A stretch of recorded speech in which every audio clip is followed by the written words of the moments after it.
Well, it's my pleasure now to introduce our next speaker. All the way from Washington State and Minnesota and Ohio, we're going to go out to New York now, and Judy has assembled a team of folks that are going to be giving a presentation on New York's data system. And I'm actually going to change the entire presentation over to their systems. And we hope that the technology will just work so well. So out to New York and for your presentation, please. Judy, you might introduce your team. I will do that. Thank you, Ray. Thank you for inviting us to present today. So I have with me here today, I have Bethany, who is Bethany Buzdu. She is our program manager for a couple of programs that we're going to highlight today. And also I have Jason, who is our database manager. And he and Bethany work very closely together on our database system. So I'm going to turn it over to them to do the presentation. So Bethany?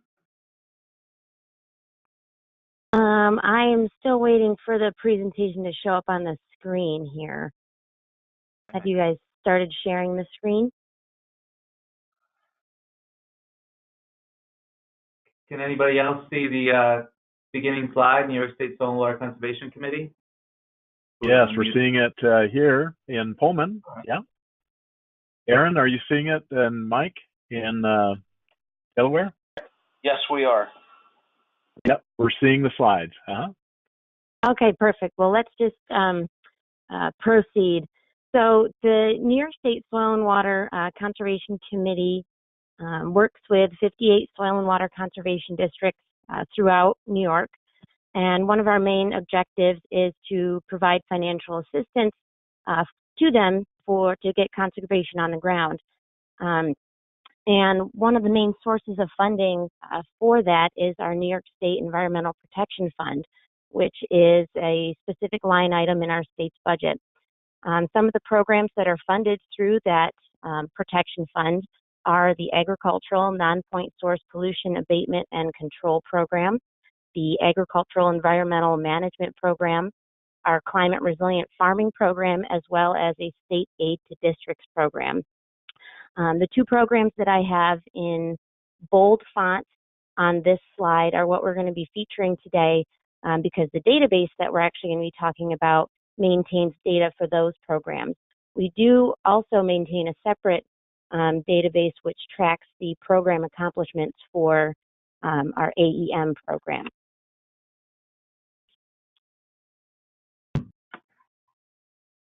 So the goal of the Ag Non-Point Source program is to reduce and or prevent non-point source pollution from agricultural activities in watersheds across New York State.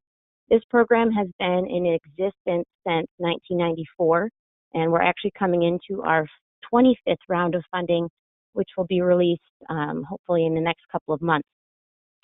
So throughout the life of the program, we've administered just under 1,000 contracts, and we're currently administering 215 active contracts.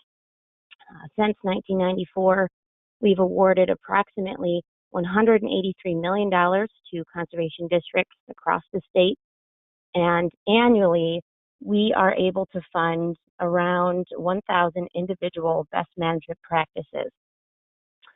The Climate Resilient Farming Program was developed to reduce the impact of agriculture on climate change and to increase the resiliency of farms in the face of a changing climate. So this program is relatively new. Our pilot round was announced in 2015, and we actually just announced or released the RFP for the fourth round of funding earlier this year. For this program, we currently administer 53 contracts and have awarded approximately $53 million to conservation districts across the state. So these are our two main implementation programs, and we want to track what projects we're doing and the contract process for each of these programs. So to do this, we utilize a Microsoft Access database, which was actually developed in 2002, specifically for the Agricultural Non-Point Source program. This database houses an incredible amount of historical data That is really important when we are tracking our program accomplishments. But as Brian from Washington mentioned, we also have run into the data consistency issues in how things have been reported throughout the years. So we use our database to collect project information that includes general contract information, participant information, and different locations. We track the best management practices that are applied for and implemented through our programs, as well as track the amount of funding that districts request for contract administration and their technical time. So we are able to use our database to create any number of reports to detail our program accomplishments. We utilize queries that we can determine specific projects that have been accomplished, total dollars spent. We can focus those queries on specific watersheds or counties, and we're able to provide our program accomplishments to our conservation partners upon request. They don't have direct access to our database. Additionally, we use our information pretty cohesively with ArcGIS, Google Earth, and even ArcGIS Online to provide a geographical analysis of the projects that we have funded and show highlight the areas that are most successful and are implementing a lot of the projects.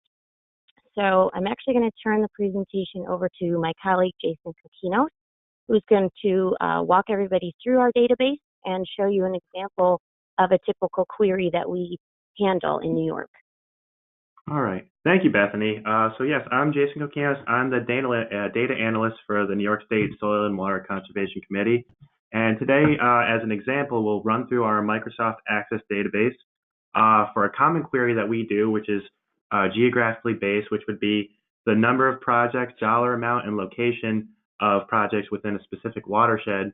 For example, let's pick the Mohawk River watershed, which is growing in importance around here because of an upcoming TMDL. So this is where it's relatively located for you people outside the state, and it's a beautiful watershed, as we know around here.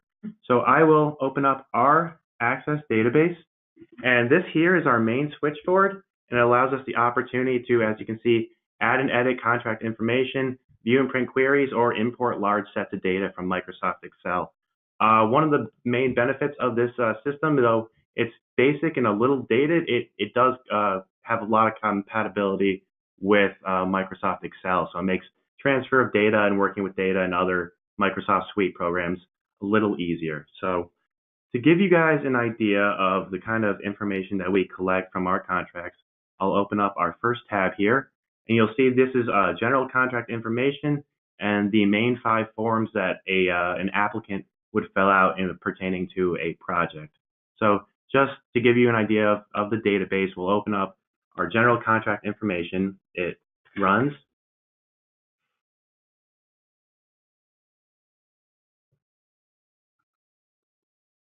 And here is our form. And so these are some of the fields that we fill out just generally. Our contract ID is our key component, which kind of links all tables together. And the way that Microsoft Access works is a bunch of nested and connected tables that have relationships with each other. So very kind of a basic formula, but it allows you to customize and program to fit your needs. And of course, we have things like we can search for individual projects, or we can start a new form. And of course, this is a similar format to the rest of our 5 forms here.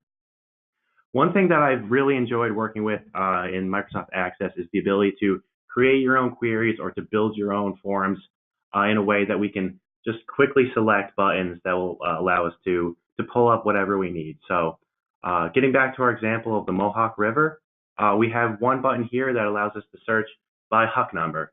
And so it allows us to just enter a partial HUC number. So I'll just do the HUC 8, which is 02020004. We enter that. It runs the query.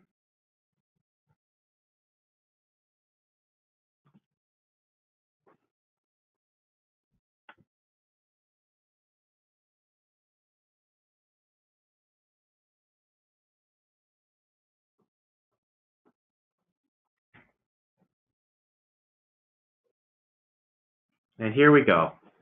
Takes a little time in real time like that, but you'll see this is the list of everything that we collect, and it's entered manually, just like the gentleman from Washington State explained, and how many other programs work with just direct data entry, direct text data entry. And so a highlight of some things that we collect, contract IDs, funding source, contract amount, all these different things that, and then a HUC watershed, and the northing and easting in coordinates of where the BMP or the landowner will be. And this allows us to plot things onto ArcGIS and to work easily in Excel. And so you'll see this is just a comprehensive list of everything that we would want to know. And to look at it, you can see the meat and potatoes. We go to the design view. And of course, you can search for things based on your query. So if we just wanted to look at only, let's say, Montgomery County,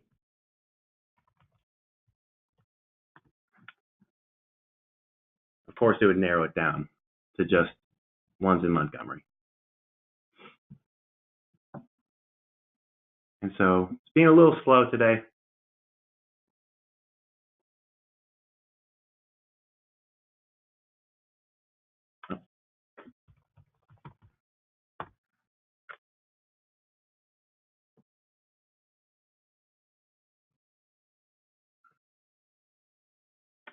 Okay, and then you see all Montgomery County. So we're able to narrow down our queries just in a very customizable and unique way.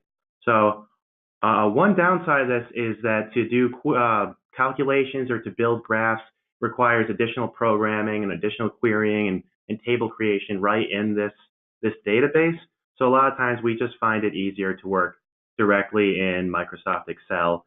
But because there are a similar suite, it also gives you the opportunity to build whatever you would build in Excel, you could also build right into Access. It's just a question of what you're more comfortable at.